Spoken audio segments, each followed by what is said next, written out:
Meu nome é Gustavo Xavier Falseta, eu sou o diretor do Núcleo de Segurança e Transporte na Justiça Federal e coordenador do Grupo Especial de Segurança, que é o nosso grupo armado.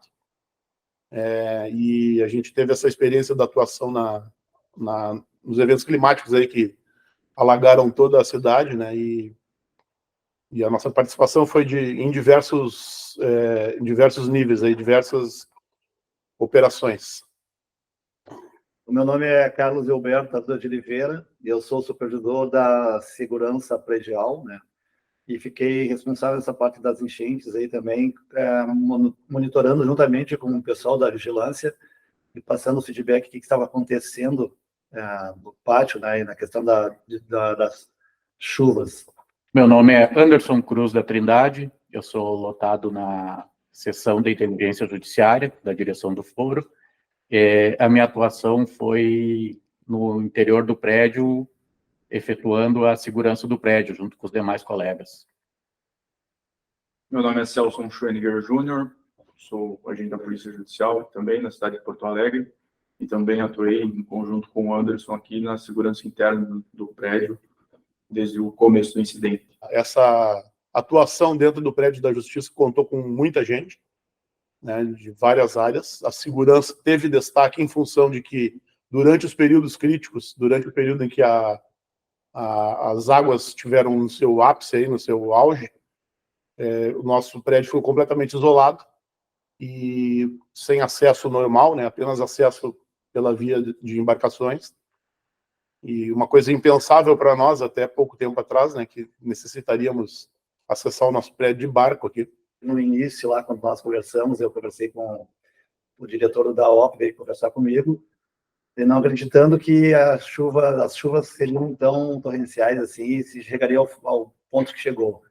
E daí solicitou que eu, juntamente com a vigilância, a gente prestasse atenção se haveria um excesso de água dentro do terreno do nosso pátio, porque seria acionado os geradores, né, nossos geradores lá nos fundos lá que a gente tem. E eu fiquei em contato, passei essa missão para a vigilância, o pessoal que estava entrando à noite, para repassar e verificar como é que estavam as condições climáticas e como é que estava, se o nível de água estava subindo ou não. E eles ficavam me relatando. Por volta das 10 horas, eu já recebi um vídeo que, por enquanto, tinha água no pátio já, mas estava um nível totalmente tranquilo. Dia 4 iniciou isso, dia 4 à noite. Os vigilantes começaram a me passar que estava subindo, inclusive eu tenho os vídeos, né? Daí, pela meia-noite, já era totalmente diferente. Mandou outro vídeo, a água subindo na frente, na rua, na Otávio e Francisco, ali, subindo, chegando já nas guaritas, mais baixa, né? Mas já estava água na canela. Daí foi onde nós começamos a perceber que a coisa ia ficar perigosa, assim, uma coisa meio inusitada. Daí já acionei o Gustavo, Gustavo, a água está subindo lá, passei no telefone, liguei para o Gustavo, a água está subindo, avisei o Wilson, mas antes disso já haviam desligado, né, nossos geradores ali já haviam desligado a subestação de energia, porque já estavam com medo que acontecesse esse problema da água, né, porque o tribunal já havia desligado a subestação dele. Inclusive o pessoal da Equatorial estava ali na frente e veio fazer o desligamento da energia. E assim por diante, cada minuto que passava, era absurdamente a diferença de água. Aí, quando chegou um ponto assim que o pessoal me ligando, na parte da manhã, a água estava na canela, acima do joelho já. Nós precisamos começar a fazer o traslado dos vigilantes, para que eles pudessem, porque muitos locais já estavam com difícil acesso na cidade, então alguns precisavam de um apoio de a gente levar com as viaturas que são mais altas e tal, e carros mais robustos aí para poder fazer o transporte tanto da vigilância que saía do serviço, quanto daqueles que vinham assumir o serviço na virada da madrugada, por exemplo. Isso ficou por conta do Arruda e do colega Jairo, do Celso no primeiro dia também, e depois o colega Jefferson. São outros colegas da segurança que também atuaram fortemente aí na logística. Para explicar também um pequeno detalhe, né, que os nossos geradores de energia do nosso prédio, que atuariam numa eventual falta de energia, coisa que aconteceu, porque a empresa Equatorial cortou a energia da rua e do bairro inteiro, por questões de segurança, havia trabalhadores bombeiros na água, e eles tinham medo que essa energização ali, que estava atendendo a bomba, essa famosa casa de bombas da Rótula das Cunhas, pudessem causar a morte de alguém. Então, eles tinham medo que essas pessoas pudessem sofrer choques elétricos ali e exigiram o desligamento da energia de todo o bairro. Foi esse conjunto de fatores. O desligamento da bomba da Casa das Cunhas foi que determinou a subida muito rápida das águas, porque ela vinha subindo centímetro a centímetro muito lentamente. Daqui a pouco ela subiu 1 metro de uma hora para outra. Assim. E isso pegou todos os órgãos do entorno aqui do nosso Centro Administrativo Federal, que é todo esse quarteirão aqui onde atuamos, né? Onde trabalhamos. E os nossos geradores, que em tese eram para entrar para fazer a manutenção da energia do prédio, tiveram que ser desligados também, justamente para não só não danificar os geradores, como também não causar algum problema para os vigilantes e depois os colegas da Polícia Judicial que estavam aqui, na hora de entrar dentro d'água ali, eventualmente, para caminhar até um portão e tal, com água na canela ou na coxa e tal, enfim, ou na cintura, também não sofressem o efeito de algum choque indevido ali, que pudesse trazer insegurança aí e risco à vida, né? Nosso prédio ficou totalmente sem energia, já a partir daquele momento ali em que a empresa da energia elétrica Equatorial cortou a luz da rua. Então, nesse período inicial, houve o dia, né, em que tivemos que tomar daí, que o Arruda, juntamente com os vigilantes, e também o tribunal havia já dispensado os seus vigilantes um dia antes do que nós, né? Nós ainda mantivemos mais uma equipe. Até a hora que ficou perigoso, que ficou insalubre, e ficou muito arriscado ficar fazendo a movimentação desses vigilantes para entrada e saída, mesmo buscando eles em casa e tal, enfim. Mas os nossos barquinhos eram precários, eram barquinhos pequenos, depois chegaram outras embarcações melhores, mas no início era muito ruim de fazer isso aí. No dia 4 à noite, pelas 10 horas, como eu já falei, começaram a mandar vídeos. No dia 5 pela manhã, a água já estava na canela. No dia 6, não tinha mais água, estava na cintura. E nós permanecemos com os vigilantes aqui dentro, né? Daí no dia 6, na noite, que a gente retirou um pessoal daqui que estava vigilância aqui, e o Celso junto com eles, né? De apoio. Tinha um nosso colega Celso, um policial judicial, acompanhando o serviço do pessoal. Daí no dia 6, eu e o Celso conversamos, na hora da gente retirar esse pessoal, o que tu acha? Eu disse, eu concordo, tá ficando insalubre já, tá ficando perigoso.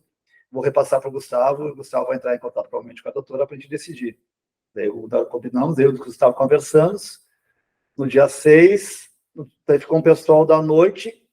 No dia 7 pela manhã, nós retiramos o pessoal, encerramos o serviço da vigilância e o Celso assumiu o prédio, sozinho no início, né, Celso?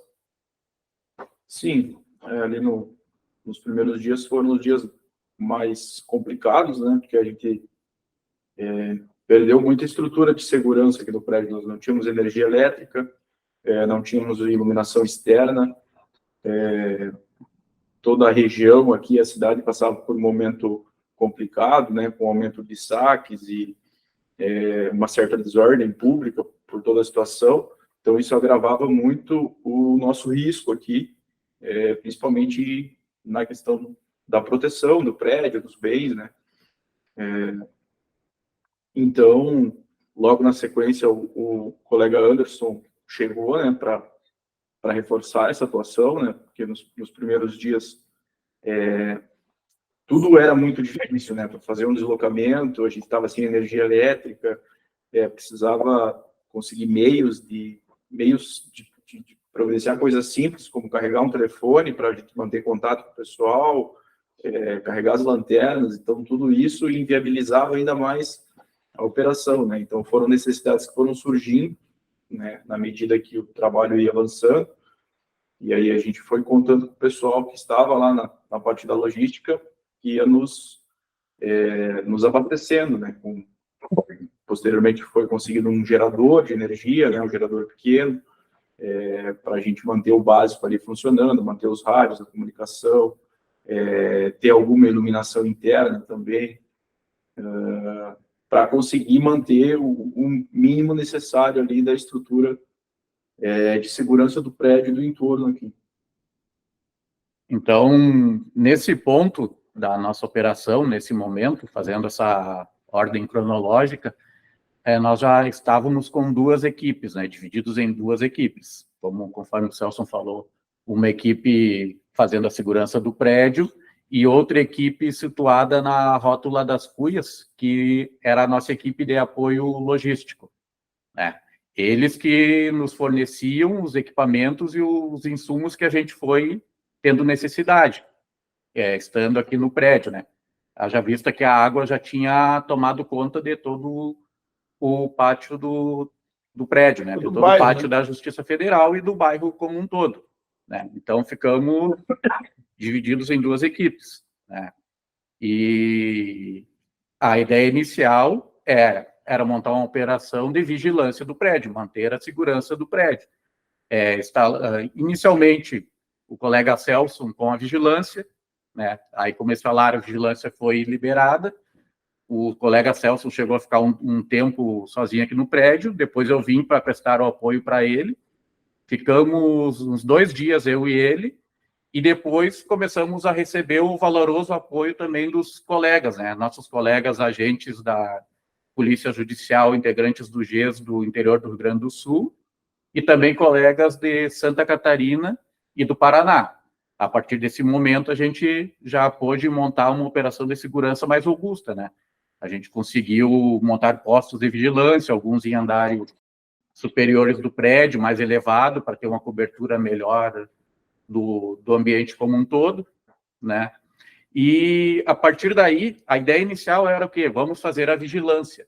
Só que, numa situação de crise dessa, surgem outras questões que, no dia a dia dessa atuação, também precisaram ser gerenciadas e ser efetuadas, né? Tipo, não era só fazer a vigilância, a gente tinha que fazer a vigilância do prédio, cuidar dos nossos equipamentos, recarregar nossos equipamentos, fazer a nossa alimentação, né? Tentar manter a limpeza do ambiente no qual a gente estava, e isso, nessas condições precárias, se torna bem mais difícil, né? Isso também foi um desafio para nós todos, né? Lembrando que também, na parte que antecedeu esse isolamento do prédio, foi necessário retirar, e aí todos os colegas da nossa área aqui da segurança atuaram nisso, né? Retirar as viaturas, o máximo de viaturas que nós tínhamos aqui no nosso pátio, sob pena de perdê-las. Então, foram levados esses veículos para o anexo do fundo do prédio do tribunal, prédio anexo do tribunal, que tem garagem elevada. Então, lá foram acondicionados esses carros, exceto aqueles carros grandes, as vans que tiveram que ficar no andar de baixo, ainda assim, ali tem uma certa altura, e aí a água chegou a atingir esses carros, mas não danificou de forma a ter uma perda total deles. Já estão todos em condições de uso novamente, já foi dada a manutenção. Também retiramos alguns veículos, fomos obrigados a retirar alguns veículos. São 3 veículos que nós conseguimos tirar para fora do prédio antes de que o acesso ficasse interrompido. E esses carros ficaram na casa dos agentes. Os agentes levaram os carros para casa, os que podiam e tinham condições de estacionar nos seus estacionamentos, né? Seja condomínio, seja casa particular, né? Para que nós tivéssemos na atuação logística de fora condições de ter viaturas para fazer esses deslocamentos para aquisição de, entre outras coisas, um gerador, por exemplo, que a gente teve que adquirir, roupas de jardineira, de pescaria, aquela que é o macacão que vem até a altura do peito com um suspensório e bota para que a gente pudesse transitar dentro da água, lembrando que não era água, né, que a gente estava caminhando, nós estávamos caminhando no esgoto, né? O que aconteceu em Porto Alegre foi que o esgoto subiu e a água que a gente circulava e trabalhava dentro dela era completamente contaminada, né? Então, era inviável ter um contato físico ali, né? Ocorreu em alguns casos, no início, pessoas tiveram contato com isso e por isso tiveram que se medicar, tomar vacinas, etc. Outro exemplo, essas calças, por exemplo, que eu estou falando, as jardineiras. Em Porto Alegre não existia mais, todo mundo adquiriu, aí também muitos fornecedores foram atingidos e as lojas destruídas, então isso foi comprado no litoral, em cidades do interior, E os carros tiveram que ir buscar esses materiais, né, para trazer para cá para atuação. Não só do pessoal da Polícia Judicial, da Segurança, mas também dos engenheiros, da área técnica, que depois teve que começar a acessar o prédio para tentar ver a questão da retomada no futuro, né, quando as águas baixassem. A atuação foi conjunta da parte de segurança, né? O Celso chegou a atuar no tribunal algumas vezes, o pessoal do tribunal atuou aqui também, as nossas equipes de segurança dos 2 prédios atuaram muito em conjunto, né? Até o patrulhamento externo do bairro foi feito pelo pessoal da Polícia Judicial, né? Porque passavam barcos de pessoas suspeitas, pessoas que a gente não sabia quem eram, havia relatos dessa movimentação. O parque aqui em frente, que tem a Casa do Gaúcho e a churrascaria ali, foram saqueados, o pessoal testemunhou isso aí, né? Então, a gente estava sujeito também a qualquer momento receber a visita aí de vandalismo, né? E por isso que a gente teve que ter esse cuidado todo aí na manutenção das equipes no prédio. Uma coisa que eu acho que é muito importante, que a gente deve deixar, não podemos esquecer, claro, lá no início, foi a atuação do nosso pessoal da área da vigilância.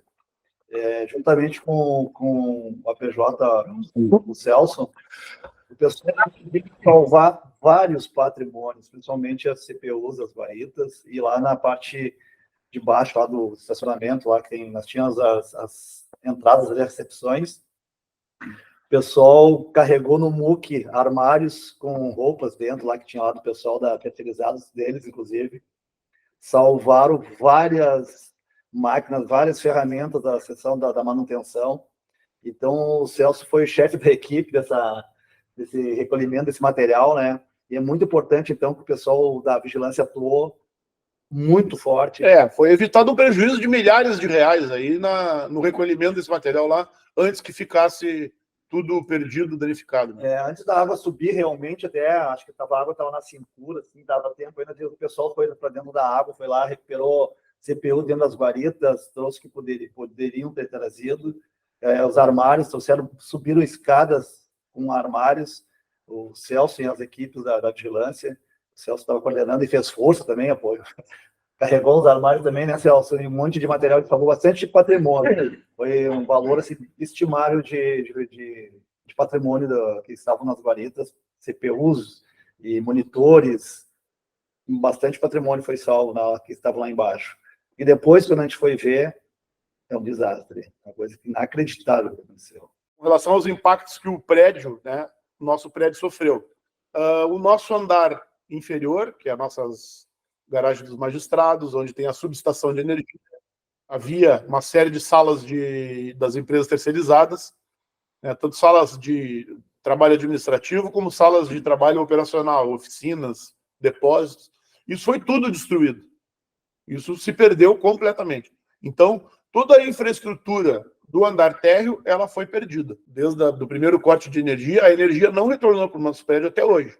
Então, hoje nós estamos atuando com energia no andar térreo, no andar de acesso, que é o nosso andar da portaria, e no terceiro andar, por força de gerador. Tanto gerador contratado, como gerador cedido pela empresa Equatorial. Essa questão do gerador também é muito importante, porque foi uma decisão da direção do foro também, que foi uma decisão durante a crise, do auge da crise, de colocar aqui um gerador para que a sala cofre, a nossa sala que mantém os sistemas do NTI funcionando, para que as pessoas pudessem realizar os seus trabalhos virtuais, seu teletrabalho, e não parar completamente a justiça, né?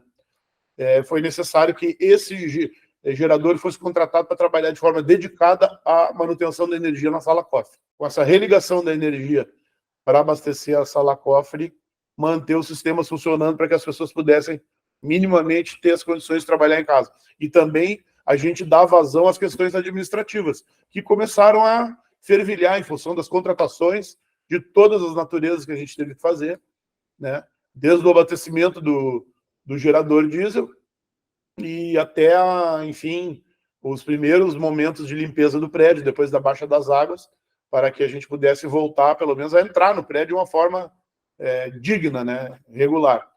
E foi difícil, o mau cheiro era muito grande, as condições eram muito ruins, porque tudo ficou muito mofado, muito úmido, muito muito atingido, né? O prédio foi severamente atingido. Até hoje ainda tem sequelas.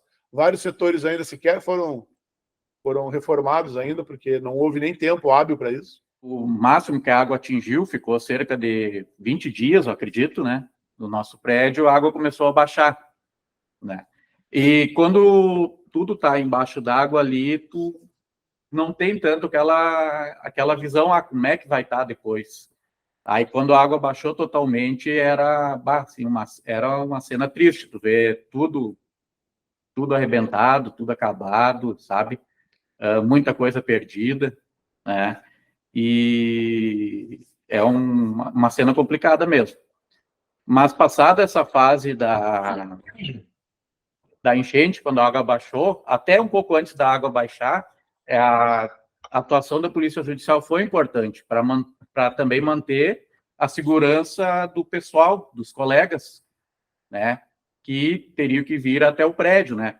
Pessoal do núcleo da informática, pessoal da manutenção, né, alguns colegas servidores, magistrados, né, precisavam vir até o prédio, precisavam estar seguros aqui no prédio, né?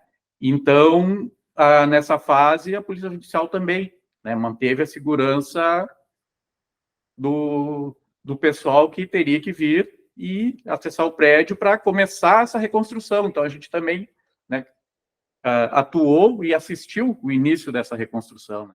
Eu queria dizer também que houve uma colaboração, né, dos colegas do Paraná. Nos primeiros dias a gente conseguiu alguns barcos pequenos emprestados, barcos infláveis e tal, mas assim, alguns de lazer, alguns pequenos barcos que nos davam uma capacidade limitada de se mover para acesso ao prédio, tanto entrada quanto saída.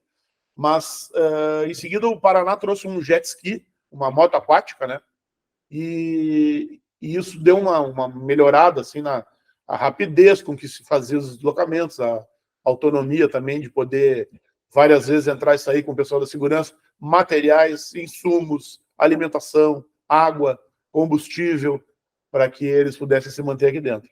Os nossos colegas do interior também se voluntariaram para vir nos primeiros dias, muitos deles ficaram também ilhados lá pelas condições, moravam em situações, em locais em que a situação também estava parecida com a nossa. Estradas destruídas, pontes caídas, morros barrancando. Alguns ficaram presos nas suas regiões também, não puderam chegar a Porto Alegre, mas nesse primeiro momento já assumiu o prédio.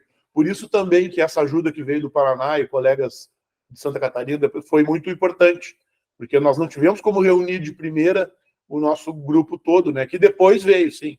Depois, quando os acessos começaram a melhorar, conseguiram essa possibilidade de deslocamento e aumentar o nosso efetivo da seção judiciária do Rio Grande do Sul aqui dentro do prédio, né? Uma associação de juízes do Paraná comprou um motor de lancha e mandou para nós, mandou para esse uso, que os nossos barcos não tinham motor, né?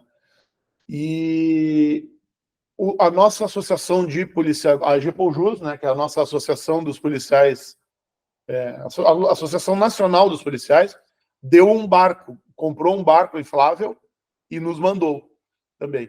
E aí a Justiça Federal comprou um segundo motor. A direção do Foro decidiu comprar um segundo motor para equipar esse barco doado pela nossa associação. Então, isso nos deu uma facilitada e a gente, então, já agradece, né, muito tanto a Associação de Juízes do Paraná quanto os colegas da GEPOJUS que nos cederam esse equipamento muito valioso. Está aqui guardado o nosso barco. Hoje a Justiça Federal tem barco, né? Quando é que nós podíamos imaginar esse tipo de coisa? Há algum tempo atrás, em que esse tipo de equipamento seria necessário para a segurança. Nesses momentos, a gente acaba descobrindo os dons, né, das pessoas, dos colegas. Tu descobre um colega que, eu tenho experiência em pilotar o barco, eu sou bom cozinheiro, entendeu? Eu entendo um pouquinho de elétrica. E quando vê na dificuldade, né, tu acaba descobrindo os dons das pessoas, né, dos colegas que talvez tu nem imaginasse e nem conhecia em condições normais, né, na vida, no dia a dia. O Paulo bobinou, quando chegou aqui, o cara transformou o prédio não tinha luz, ele conseguiu, com o gerador, a gente conseguiu, conseguiram, né, Celso? Foi o marco antes do Paulo Balbinot e depois do Paulo Balbinot. Nossa estrutura melhorou consideravelmente aí, porque o colega, ele entende de vários assuntos. Entende de tudo, cara. O cara é... prática ali. Ele é super dotado, vamos dizer super dotado, porque o cara entende de elétrica, entende de informática. O cara hidráulica, transformou, puxou uma mangueira lá da rua até aqui dentro, botou na pia aqui dentro da cozinha para o pessoal poder lavar a louça e fazer comida, começaram a fazer comida aqui dentro, né? E o Celso é o cara que também estava sempre aí, chegou agora, né, colega? Eu queria, já que estamos falando de menções especiais, eu queria falar sobre o Celso, né? Nosso colega que está aqui. O Celso é o nosso último colega que tomou posse agora pelo concurso, né? E quando é que tu entraste, Celso? Em 29 de janeiro. 29 de janeiro, dia do meu aniversário. Aí eu ganhei esse presente aí. Né? Já tem 6 meses de justiça. O Celso, ele é não só uma grata surpresa, né? Ele é um cara, assim, diferenciado do ponto de vista profissional. Ele tem uma formação já forte, ele é um ex-PM, ex-bombeiro lá no Paraná, né? E então ele é um cara que tem muito conhecimento da área da segurança, da área do salvamento, enfim, requisitos naqueles dias extremamente importantes, né? Talvez o pessoal se pergunte, por que ficou um novato no prédio lá para resolver tudo que é coisa? Não era um novato qualquer, né? Era um cara altamente capacitado. E outra coisa, daí agora eu vou dizer isso do ponto de vista de um depoimento pessoal meu, né? O Celso, casado com a sua esposa, que não mora aqui em Porto Alegre, que ela trabalha no interior, numa das cidades que foi mais atingida, mais devastada, né? Encantado e Mussum, né? Eles moram em Encantado e Mussum, que foram destruídas a cidade.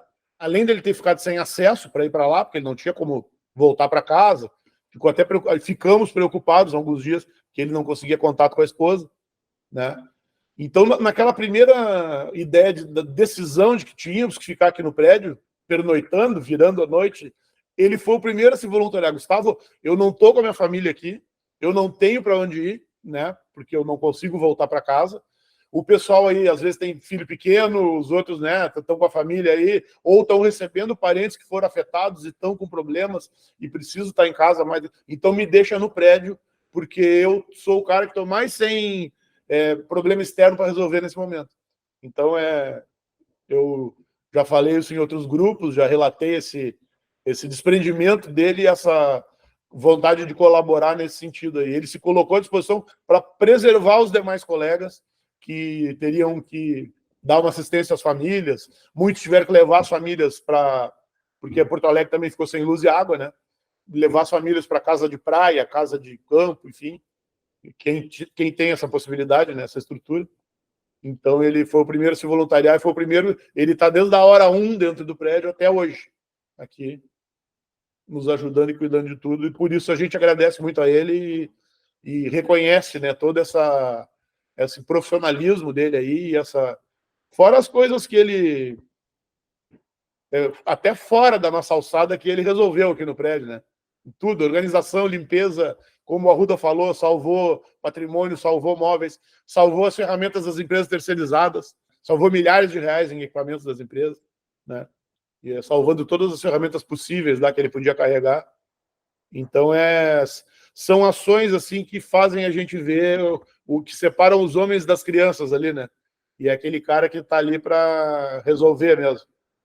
Resolver como solução, e não como aquelas pessoas que criam problemas, né? Foi o primeiro a começar a fazer limpeza no prédio também. Exatamente. Né? Pegou o lava-jato, começou a lavar a frente do prédio. Quando a água baixou. Quando a água baixou, ele começou a fazer a lavagem do lava-jato. Era perigoso, ficou um barro escorregadio, um limo, e ele teve essa iniciativa também para as pessoas começarem a chegar, a voltar, a própria direção do foro, os colegas do administrativo começaram a voltar, e estava muito perigoso, subia nossa escada, tudo. Era uma coisa escorregadia, um limo. Ele já lavou todo um caminho, preparou para que as pessoas não tivessem esse risco, né? Tem algumas pessoas que temos que realçar, né? Que é o Celso, o Paulo Balbinot, o Paulo Maia também, que foi o cozinheiro do pessoal, quando ficaram interno aqui, porque o pessoal no início aqui não tinha luz, água, não tinha pouca água, só água da caixa terminou em seguida, banho frio, não tinha onde dormir, o pessoal estava dormindo nas poltronas, onde conseguiam. Depois a gente conseguiu alguns colchões, a justiça comprou. A gente assumiu, né, primeiramente o Celso com os vigilantes, depois o Celso ficou 1 ou 2 dias, bem dizer, sozinho no prédio, atuando junto com o tribunal, né? Tivemos uma atuação conjunta muito boa com o tribunal também, isso tem que ser ressaltado, né? E depois começou, aí vim eu, fiquei com o Celso, né? E começou a chegar os reforços, né? Os colegas do interior e também do interior do estado do Rio Grande do Sul e também o pessoal de Santa Catarina e do Paraná. Aí a gente conseguiu distribuir em equipes, né? Equipe de vigilância, né? Em turnos, a vigilância era efetuada 24 horas por dia, né? Em alguns momentos, dentro das possibilidades, a gente fazia alguma patrulha em barco, né? Quando tinha o barco, que a gente revezava com o tribunal também, o uso desse barco, né? E então dividimos em equipes, né? Em turnos de vigilância, né? Só que enquanto alguns estavam no turno, outros estavam descansando, mas um descanso ativo, né? Porque tinha que ter todo um cuidado do prédio, da manutenção do prédio, da manutenção dos equipamentos. As recargas, né? Recargas de baterias, de lanterna, de radiotransmissor, do próprio celular, que a gente utilizava bastante para se comunicar. Então, na verdade, era dividido entre turnos de vigilância e um descanso ativo, digamos assim, né? Mas, de certa forma, assim, foi uma situação assim, que nos ensinou a encarar os imprevistos, né? E ver como essa conjunção de esforços, né, de todos que foram citados aqui, né, agentes da Polícia Judicial, direção do foro, magistrados, tribunal, né, todo mundo abraçou a causa para ultrapassar, né, essa crise. Nos primeiros dias, como eu disse anteriormente, né, as demandas elas iriam surgindo aos poucos, né, e demandas inesperadas. Então a gente reaprendeu a fazer algumas atividades do nosso dia a dia de uma forma diferente, né, considerando todo o cenário que estava aqui. Eu até conversei com o pessoal aqui antes da entrevista, né, porque eu não lembro de algumas coisas, porque nós passamos um longo período acordado ali nas primeiras 48, talvez 72 horas, então alguns lapsos de memória não retornam, né. Parece que foi um dia só, um dia longo, né, que a gente atuou ali no começo, porque eram várias demandas, eram várias preocupações, nós tínhamos diferentes tipos de risco no prédio, então a gente se preocupava com a questão da contaminação, da forma que a pessoa ia passar pela água, entrar no prédio, né, trabalhar com equipamento de EPI o máximo possível para que não houvesse nenhuma contaminação, para que a pessoa não trouxesse ou minimizasse, né, o risco de trazer contaminação para dentro do prédio, a organização dos nossos materiais, a parte da nossa alimentação. Então, é uma demanda complexa, né, que envolve conhecimento de várias áreas e que nós fomos muito bem atendidos, né, por toda a equipe de colegas que atuou aqui. Então, como o colega Anderson disse anteriormente, né, cada um demonstra, né, habilidades de uma área, e isso foi essencial para que nós passássemos por isso, né, sem ter nenhuma consequência mais grave, né? Nós não tivemos nenhum ferimento grave aqui, nós não tivemos ninguém que se acidentou de uma forma grave. Até hoje não temos, né, notícia aqui dos colegas que aqui atuaram, que alguém teve uma contaminação ou ficou doente nesse ambiente, por mais insalubre que seja. Então, isso é um resultado de todo um trabalho que foi feito desde os primeiros dias, né, se pensando em todas as possíveis consequências negativas, né? Acho que a segurança institucional que nós exercemos aqui, ela é feita dessa forma, ela deve pensar em todos os aspectos, né? Não é só uma segurança na parte física do prédio, né? Então, a gente pensa o bem-estar de todos que estão aqui, né, dos que trabalham aqui, de forma contínua em todas as áreas que seja possível e nós conseguimos atuarmos, né, para evitar qualquer dano ou risco grave às pessoas que estavam, que atuaram aqui e que ainda estão atuando aqui até hoje. Tem um momento em que as águas baixam, né? E daí a gente começa a tentar retomar uma normalidade do prédio, isso aí. E aí sim, claro, já começou a ter mais acesso de pessoas que necessárias aqui, né? O pessoal da engenharia, o pessoal da manutenção, e aí alguns colaboradores da área da limpeza para poder já começar a dar o pente grosso, né? Não é o pente fino, mas o pente grosso. Tirar todo aquele material que ficou inviabilizado, que ficou sucateado no térreo. Isso tudo foi feito, foram chamadas empresas de reciclagem aí para retirar esses materiais, né? Esse material que foi perdido.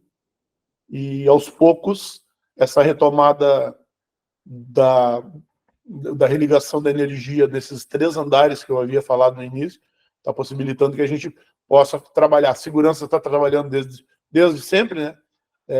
E alguns setores da administração, né? Da direção do foro, do núcleo, da divisão operacional, da divisão de apoio administrativo e a secretaria administrativa estão atuando. E num primeiro momento eles atuaram na AGU, numa sala emprestada, durante a crise, e lá na Mostardeiro, no antigo tribunal, na Mostardeiro 483, 482 ou 483, e agora já estão aqui no 3º andar, né, onde é normalmente ali a divisão administrativa e a operacional. E aí uma certa normalidade dentro da atuação da administração, mas o resto do prédio, as varas, os outros serviços todos já permanecem sem energia, sem condições de atuação, né? Foi retomado agora no dia 1º o recebimento das pessoas para fazer perícias. O setor de perícias foi reaberto devido ao cúmulo grande de agendamentos que já havia. E nós estamos fazendo essa triagem ali também. E a administração mandou construir uma sala de perícias no estacionamento dos magistrados, no térreo, para atender pessoas que tenham problema de deslocamento, de locomoção, porque não temos elevadores no prédio funcionando ainda. Todo o acesso é feito por escadas, né? Então, e é por isso que nós estamos até o 3º andar, para não atuar em andares superiores, para não ter o problema de ter que enfrentar a escadaria, né? Então, aos pouquinhos, nessa parte aí, o prédio vai retomando. Ainda a parte mais fundamental ainda não está resolvida, que é a reforma da subestação. Ela está sendo reformada e talvez demore o mês todo, e talvez demore até mais do que um mês, para que a energia externa, a energia normal, possa ser retomada no prédio, e aí sim partir para as outras reformas que vão ser estruturais, né, que vão ser necessárias para botar o prédio em funcionamento novamente. A atuação da segurança, ela não se limitou depois desse período de baixa das águas aqui no prédio, né? Nós fizemos durante um período grande aí o acompanhamento das doações que as entidades e os colegas estavam conseguindo do Paraná, de Santa Catarina, chegando donativos para ir para a população em geral. Não eram doações para o uso da Justiça Federal, né? Donativos para os necessitados em geral. Então, nós ajudamos várias vezes, escoltamos carretas que vinham pela estrada, naqueles acessos que estavam todos modificados da cidade, aquela dificuldade para chegar, porque os acessos principais estavam todos cortados, né? Então, nós fizemos escoltas das carretas, nós fizemos as entregas dos materiais nas comunidades, e a gente atuou fortemente também nessa parte aí dessa logística dos donativos, né? E é uma coisa que dá bastante orgulho na gente, e tristeza também, porque a gente chega em locais e presencia, né, situações em que as pessoas, se para nós aqui ficou ruim, pelo menos a nossa estrutura está toda de pé, né? Esse pessoal, e temos condições de reformar, né, e refazê-la. Mas tem gente que já tinha pouco e perdeu tudo. E a gente vê ali a situação em que muitas comunidades carentes aí ficaram, é desesperador. É uma coisa que impacta muito a gente. A gente fica muito triste de ver que as pessoas estão passando por esse tipo de necessidade já pela 3ª vez consecutiva, né? Tem gente que já perdeu tudo pela 3ª vez. em pouco tempo. Eu acho que esse é o ponto foi o ponto mais difícil, né, de toda a situação. Não foi o trabalho aqui, ficar na água, entrar em um local com esgoto, nada, ficar aí sem energia, dormindo no chão, nada disso. Foi tão impactante quanto ver as pessoas, né, que perderam tudo.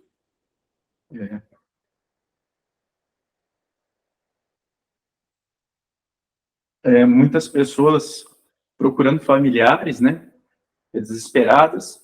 A gente, antes de vir para cá, tentando dar algum apoio às outras forças de segurança aqui no município, né, naquele começo de enchente, e lá já víamos como as coisas estavam difíceis, né?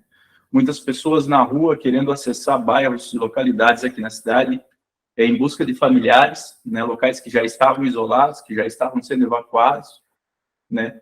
Pessoas já atuando de forma de trabalho voluntário, né, da forma em trabalhos humanitários, na ajuda de resgate de vítimas que chegavam em toda a orla do Guaíba aqui.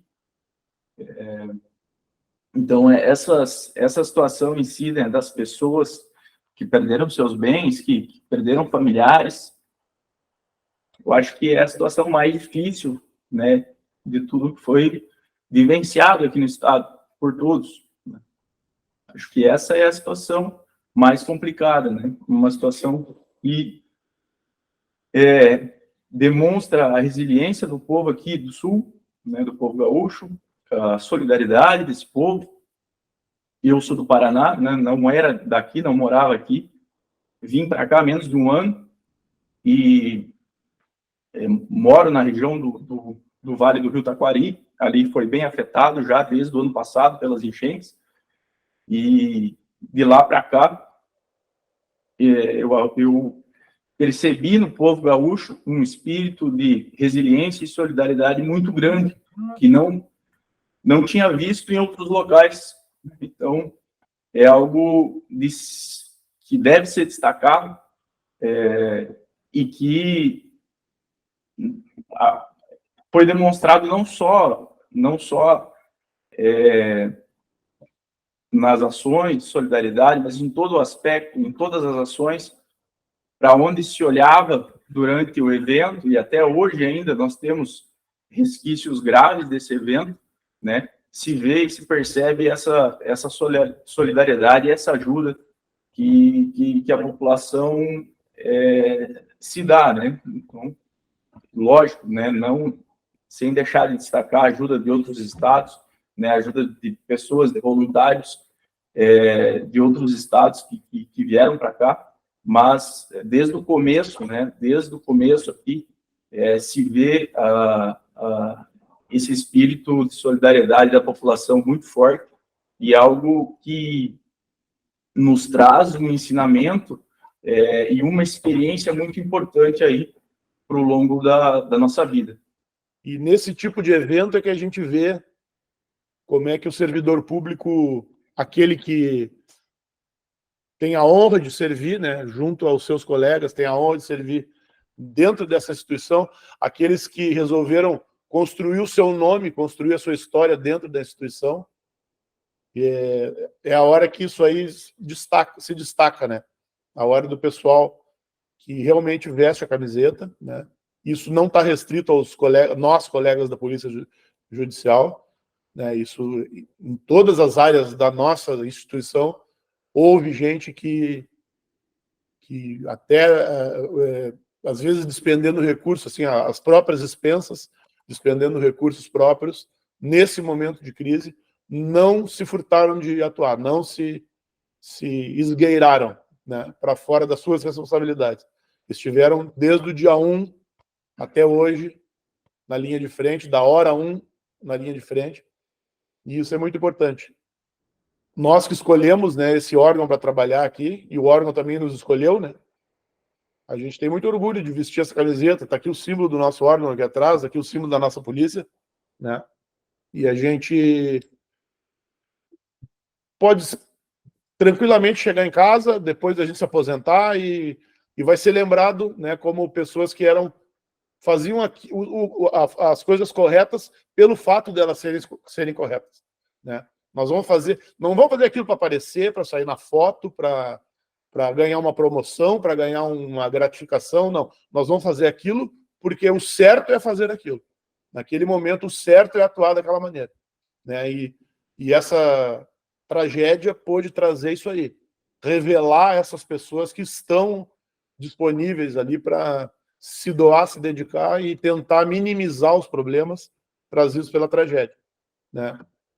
Ou seja, essa imagem do servidor público, na minha opinião, nesse evento, ela fica muito reforçada, né? Do servidor que realmente atua no seu órgão de origem porque gosta, porque é valorizado, porque valoriza o seu próprio órgão e porque faz parte da sua história, né?